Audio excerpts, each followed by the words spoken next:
গরুর মাংস রান্না করার জন্য আমি এখানে প্রথমে দিয়ে নিলাম হচ্ছে তেল, তারপরে দিয়ে নিলাম এলাচ, 10-12টা এলাচ দিয়েছি, তারপরে দারচিনি দিয়ে নিলাম, তেজপাতা, তারপরে হচ্ছে এখানে পেঁয়াজ দিয়ে নিব। পেঁয়াজ হালকাভাবে তেলে ভেজে তারপরে এখানে আদা বাটা, রসুন বাটা সব কিছুই দিয়ে নিব।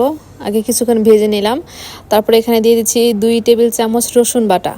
আমি এখানে 1.5 কেজি গরুর মাংস রান্না করব, তো সেই অনুযায়ী মশলাগুলো দিচ্ছি। এখন দিয়ে দিচ্ছি আদা বাটাও 2 টেবিল চামচ দিয়ে দিলাম। এখন এখানে কিছুক্ষণ ভেজে নেওয়ার পর পানি দিয়ে নিলাম মশলাটাকে কষানোর জন্য। এখন দিয়ে নিলাম মরিচ গুঁড়ো, হলুদ গুঁড়ো, ধনিয়া গুঁড়ো, জিরা গুঁড়ো, তারপরে হচ্ছে স্বাদ মতো লবণ দিয়ে নিলাম। এখানে মশলাটাকে নাড়াচাড়া করার পর মশলা কষানো হয়ে গেছে। এখন দিয়ে নিয়েছি গরুর মাংস ভালোভাবে নাড়াচাড়া করে, অনেক ভালোভাবে নাড়াচাড়া করব মশলার সাথে একদম মিশে যাওয়ার জন্য। এটা তারপরে এখানে যে মাংস কষানো হয়ে গেছে, এখানে পানি দিয়ে নিয়েছি। পানি দিয়ে গরম পানি দিয়েছি। গরুর মাংস রান্না করার সময় সবসময় গরম পানি আমি দিই।